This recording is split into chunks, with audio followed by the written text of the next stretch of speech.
Hey guys, welcome back to General Chemistry. Today we are going to talk about stoichiometry.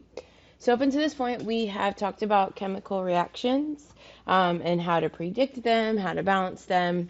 Today we're going to do a little bit of math with those chemical reactions. So I'm going to introduce stoichiometry in this lecture video, and then there'll be some to follow where we do some worked examples.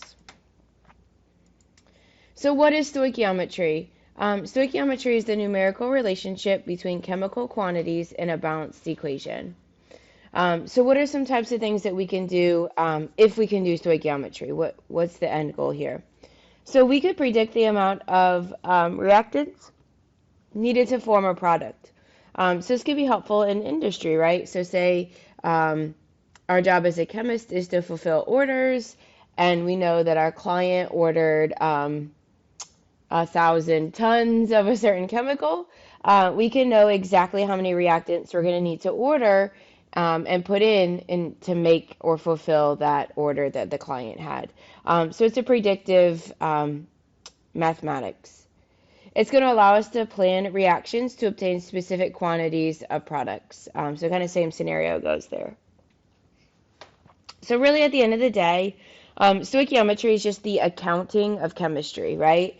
So we've got this balanced chemical equation, and we can predict how much we're going to need, how much we're going to use, all the things that would be nice to know before we go into a chemistry scenario. Okay. So we're going to talk about a recipe first. So when I put chemicals onto the board, sometimes that scrambles brains. But if we talk about recipes, we can usually get stoichiometry pretty easy. So here's a really crappy pancake recipe. Disclaimer, this came from a textbook. It is not my recipe, but I acknowledge that it's a really crappy recipe. Anyway, the recipe is as follows. 1 cup of flour, 2 eggs, and a half a teaspoon of baking powder. Mix all those things together, and we get 5 pancakes. Okay?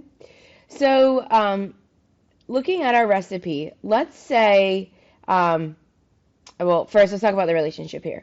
So there's a relationship between the reactants or the ingredients that we put in and the number of pancakes that we get out. So for every 2 eggs that I put in, I can make 5 pancakes. So let's say I go to my refrigerator and I open it up and I see, oh man, I only have 8 eggs. Let's say I have a whole bag of flour.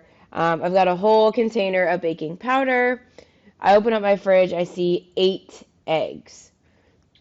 With those 8 eggs, what is the maximum number of pancakes that I could make?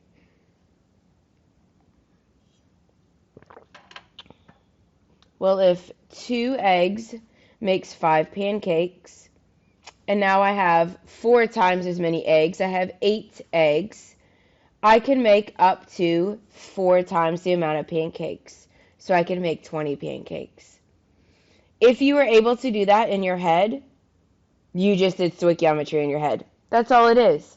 It's just looking at the numerical relationships between reactants and products. So let's talk about a couple other scenarios. So let's say I had chickens in my backyard, so I have an endless supply of eggs. I have a whole container of baking powder, but I open up my pantry and I'm like, oh man, I only have a half a cup of flour, but I really want some pancakes. What would be the maximum number of pancakes I could make with a half a cup of flour? Well, I can make the half of the amount of pancakes, right? So I can make 2.5 pancakes. So let's say now I have a whole bag of flour, I've got chickens in my backyard, so endless supply of eggs. I go to my baking powder and I'm like, ooh, I only have 1 teaspoon. What's the maximum number of pancakes I could make? Yeah, I got 2 servings of the baking powder, so I can make twice as many pancakes. That would be 10 pancakes. Okay, so all of this is just a stoichiometry, just looking at the numerical relationships. When I put molecules on the board, things start to get scrambled. But let's still think about this as a recipe. So looking at our recipe here, our recipe is now 3 hydrogens, 1 nitrogen, and we make 2 of these molecules. Because you can think of this as 2 pancakes being made, 3 eggs going in, 1 cup of flour. Okay? So if this is now my recipe, let's say I go to my pantry, I go to my cabinet in my lab, and I've got plenty of hydrogen, so a plethora of that. But I open up my cabinet and I have 3 molecules of nitrogen. Okay? So if I have 3 molecules of nitrogen, what is the maximum amount of our molecule that we can make, of our pancakes? So we have 3 times the nitrogen that we need. Yeah, we can make 3 times the molecule, so we can make up to 6. If you're able to do that in your head, you really did stoichiometry in your head. So that is our actual chemical molecules. If you were not able to see this or do this in your head, that is okay. We are going to have a systematic way that we set these problems up so that we can solve them if it's not jumping off the paper at you. So the best way to do this is just to look at an example. So the question is, how many moles of iodine are required? So we're looking at this, how much is required to react with 0.429 moles of aluminum. Okay. So according to the following equation, how many will we need? So these are not nice, whole, pretty numbers. This is probably not something that you're going to see or just jumps off the paper. So let's systematically set up a problem. At the end of the day, this is a unit conversion problem. That's all it is. We are simply changing the units. Okay. So what did we do for every unit conversion problem that's ever existed? We start with the information that's given. So we start with 0.29 moles. And now it's absolutely vital that we write moles of what? Moles of aluminum. And for our unit conversion problems, we're going to set up our train tracks. And what's the unit that goes on the bottom? It's moles of aluminum, right? So moles on top, moles on the bottom, those cancel. The last thing that we have to think about is our destination. So what is the unit that's going to go on the top? So we go back to our problem and they see what destination they're asking us about. So the question states, how many moles of iodine? So moles of iodine are going to go on the top. Okay. Unit conversion problem, letting the units guide us. Then we're going to put the coefficients in from there. Up until this point, I always said the number 1 went with moles. Well, that's going to start to break down here. Now, to get the number that goes in front of moles, we're going to look at the balanced chemical equation. Okay? So remember in our recipe, we were talking about things like 2 eggs, half a teaspoon.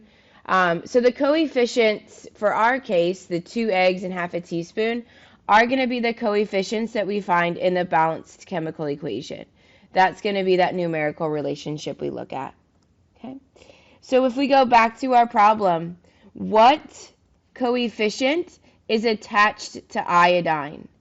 So the coefficient that's attached to iodine is 3, so that's going to be the number that goes into my train tracks. And what coefficient is attached to aluminum? It's the number 2, so that's going to go into my train tracks. Okay. Now to solve this, we simply multiply across the top, divide by the bottom.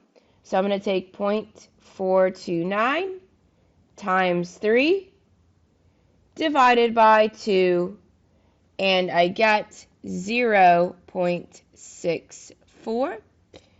And the unit is now moles of iodine. Okay.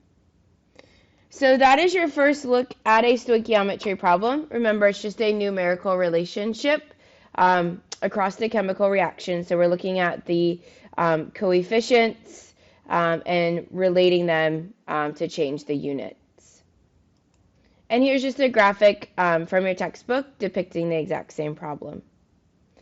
So that's it for your introduction to stoichiometry. We'll get more complex in the coming lectures. I hope you find that helpful.